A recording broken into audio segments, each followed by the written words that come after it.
আজকে এই যে এখানে বক্তব্য দিচ্ছি, এই বক্তব্য যখন অনলাইনে যাবে তখন যারা এই বক্তব্য চয়েস করবে না বা যে বিরোধী হওয়ার চেষ্টা করবে, সে বক্তব্য না শুনেই বিরোধিতা করবে এবং গালিগালাজ শুরু করে দিবে। এই বক্তব্যটা যারা শুনবেন, আপনি আহলে হাদিসের প্ল্যাটফর্মে থাকতে পারেন, আপনি হানাফির প্ল্যাটফর্মে থাকতে পারেন, আপনি জামাত ইসলামের প্ল্যাটফর্মে থাকতে পারেন, আপনি চরমোনার প্ল্যাটফর্মে থাকতে পারেন, আপনি তাবলীগের অঙ্গনে থাকতে পারেন, আপনি যেখানেই থাকেন না কেন, আমি আপনার সামনে দাওয়াতি কাজের একটা নীতিমালা তুলে ধরছি। আপনাকে কোন প্ল্যাটফর্ম ছেড়ে দিয়ে কোন প্ল্যাটফর্মে যেতে হবে না। আপনি যেখানে রয়েছেন সেখানেই থেকে শুধু ইসলামের মূল দর্শন সম্পর্কে আপনি একটু বোঝার চেষ্টা করেন। আমি একটা চিত্র আপনার সামনে তুলে ধরছি, আপনি কেন অযথাই না বুঝে গালিগালাজ করবেন? ওইখানেই থাকেন, ওইখানে থেকেই আপনি এভাবে বড় হওয়ার চেষ্টা করেন। বড় কিভাবে হবেন দেখেন, পৃথিবীর যে কোনো প্রান্তেই থাকেন না কেন, আপনার ব্রেনটাকে আপনি এভাবে সাজাবেন। দেখেন আমি তুলে ধরছি, পূর্ববর্তী যত নবী রাসূল এ পৃথিবীতে আগমন করেছে, প্রত্যেকটা নবী রাসূলের দাওয়াত ছিল ইসলামের দাওয়াত। সমস্ত নবী রাসূল মানুষকে দাওয়াত দিয়েছেন ইসলামের দিকে। মুহাম্মদ সাল্লাল্লাহু আলাইহি সাল্লাম মানুষকে দাওয়াত দিয়েছেন ইসলামের দিকে, সাহাবায়ে কেরাম মানুষকে দাওয়াত দিয়েছেন ইসলামের দিকে, খোলাফায়ে রাশিদিন মানুষকে দাওয়াত দিয়েছেন ইসলামের দিকে।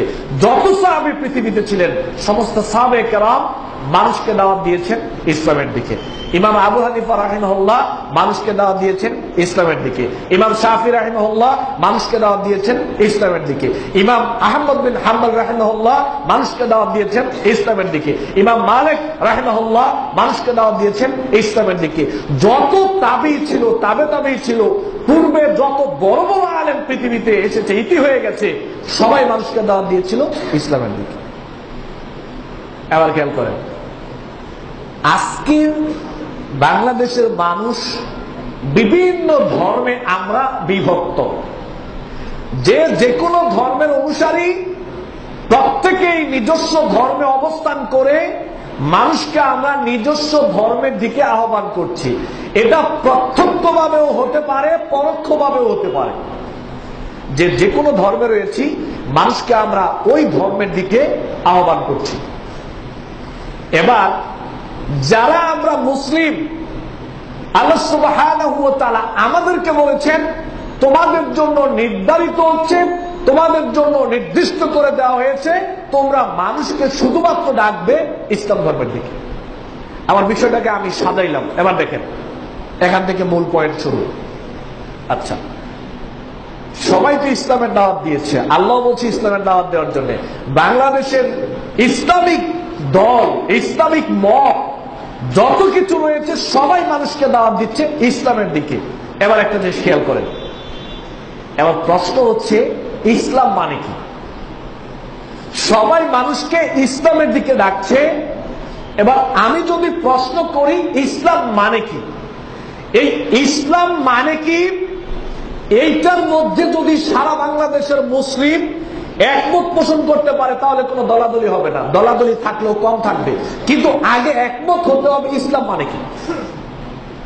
যারা বক্তব্য শুনবেন, আপনি কোন প্ল্যাটফর্মে আছেন এটা পরে চিন্তা করবেন। আপনি শুধু আমার কথাটা একটু বেড়ে নেওয়ার চিন্তা করেন, ইসলামটা মানে কি। সবাই তো ইসলামের দাওয়াত দিচ্ছে। আবার আমি বলি দেখি ইসলাম মানে কি আপনারা একমত পোষণ করেন কিনা। দুইটা বাক্যের উপর নির্ভর করে ইসলাম। একটা বাক্য হচ্ছে ক্বাল আল্লাহু তাআলা, যেখানেই পাবেন ক্বাল আল্লাহু তাআলা সেটাই ইসলাম। যেখানেই পাবেন ক্বাল রাসূলুল্লাহ সাল্লাল্লাহু আলাইহি সাল্লাম ওইটাই ইসলাম। এই দুইটা বাক্য যেখানে পাবেন সেটাই ইসলাম। ক্বাল আল্লাহু তাআলা আর ক্বাল রাসূলুল্লাহ সাল্লাল্লাহু আলাইহি সাল্লাম, এই দুইটা বাক্যের উপর ইসলাম নির্ভরশীল।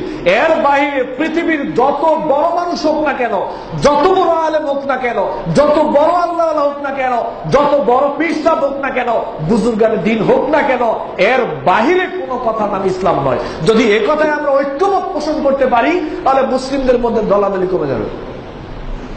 গলত আপনার সাথে আমার ইসলাম নিয়ে, ইসলামের সাথেই, ইসলাম নিয়েই আপনার সাথে আমার দ্বন্দ্ব।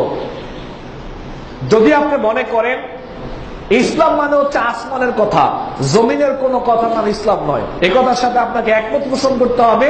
আসমানের কথার নাম ইসলাম, মাটির কোন কথার নাম ইসলাম না। কেন? মুহাম্মদ সাল্লাল্লাহু আলাইহি সাল্লাম আল্লাহর জমিনে ইসলাম প্রচার করেছেন, সমস্ত নবী রাসূল আল্লাহর জমিনে ইসলাম প্রচার করেছেন। আর ইসলাম মানে হলো আসমানের কথা, জমিনের কোন কথা কোন নবী রাসূল প্রচার করেন নাই। এবার আপনি যে প্ল্যাটফর্মে আছেন, আপনি ওই প্ল্যাটফর্মে থেকেই দেখেন, আপনি যে খতিব সাহেবের বক্তব্য শুনছেন বা যে আলেমের বক্তব্য শুনছেন, উনি ইসলামের নাম দিয়ে আসমানের কথা বলে না জমিনের কথা বলে? যদি আসমানের কথা বলে তাহলে বুঝবেন ওইটা ইসলাম, যদি জমিনের কথা বলে তাহলে বুঝবেন যে ওনার লেবাসটা ইসলামের কথা, ইসলামের না। দেখুন, আমি কিন্তু আপনাদেরকে তৈরি করছি, আমি কোনো বক্তব্য দিচ্ছি না। আমি আগেই বলছি যে একটা ঠিক আপনাদের সামনে আমি তুলে ধরার চেষ্টা করছি। আচ্ছা, এবার আমরা মুসলিম হিসেবে আল্লাহ সুবহানাহু ওয়া তাআলা আমাদেরকে বলেছেন ইসলামের দিকে মানুষকে আহ্বান জানানোর জন্য। আল্লাহ রাব্বুল আলামিন বলছেন শারাহা লাকুম মিনাদ-দীন, তোমাদের জন্য দ্বীনকে নির্দিষ্ট নির্ধারিত করে দেওয়া হয়েছে। ইন্নাদ-দীনা ইনদাল্লাহিল ইসলাম। কোন দিন সেটা? কোন দিন সেটা? সেটা হচ্ছে ইসলাম, যেটা আল্লাহ সুবহানাহু ওয়া তাআলার কাছে গ্রহণযোগ্য, পছন্দনীয় হচ্ছে ইসলাম।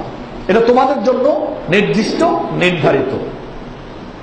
আল ইয়াউমা আকমালতু লাকুম দীনাকুম ওয়া আতমামতু আলাইকুম নি'মাতি রাদিতু লাকুমুল ইসলামা দীনা, রাদিতু লাকুমুল ইসলামা দীনা। আল্লাহ বলছে আমি ইসলামের প্রতি সন্তুষ্ট, ইসলামকে আমি তোমাদের উপর, তোমাদের জন্য আমি মনোনীত করে দিলাম, ইসলামের জন্য। আমি আগেই বলেছি ইসলাম মানে কি এটা আগে বুঝতে হবে। আর আল্লাহ বলছে ইসলাম যেটা ওইটাই তোমাদের জন্য নির্ধারিত, মনোনীত। যদি ইসলাম হয় ক্বাল আল্লাহু তাআলা আর ক্বাল রাসূলুল্লাহ সাল্লাল্লাহু আলাইহি সাল্লামের নাম, তাহলে মসজিদ, মাদ্রাসা, বক্তব্যের ময়দান, সেখানে কোথাও জমিনের কোনো কথা বলা যাবে না, সব হবে আসমানের কথা। যা আসছে সব আসমানের কথা হবে। ফামাই ইউরিদিল্লাহু আইয়াহদিয়াহু ইয়াশরা সাদরাহু লিল ইসলাম। সূরা আনামের মধ্যে আল্লাহ বলছেন, আল্লাহ যার দুনিয়াতে আল্লাহ সুবহানাহু ওয়া তাআলা যাকে সৎ পথে, সঠিক পথে পরিচালিত করতে চান, তার অন্তরটাকে আল্লাহ সুবহানাহু ওয়া তাআলা ইসলামের জন্য খুলে দেন। ইসলামের জন্য ইয়াশরা সাদরাহু লিল ইসলাম, তার অন্তরটাকে প্রসারিত করে দেন আল্লাহ সুবহানাহু ওয়া তাআলা ইসলামের জন্য। তা আপনি যদি সেখানে ইসলামের কথাই না বলেন তো তার অন্তর খুলবে কি করে? সে হেদায়েত পাবে কি করে? আর তার সাথে আবার দ্বন্দ্ব কমবে কি করে? তাহলে আমরা যারা মুসলিম, আমাদেরকে দাওয়াতি দিতে হবে, দাওয়াতি কাজ করতে হবে, মানুষকে ইসলামের দিকে মানুষকে ডাকতে হবে। কিন্তু এখন যে বাংলাদেশে একটা স্লোগান চলছে, তার কি হবে?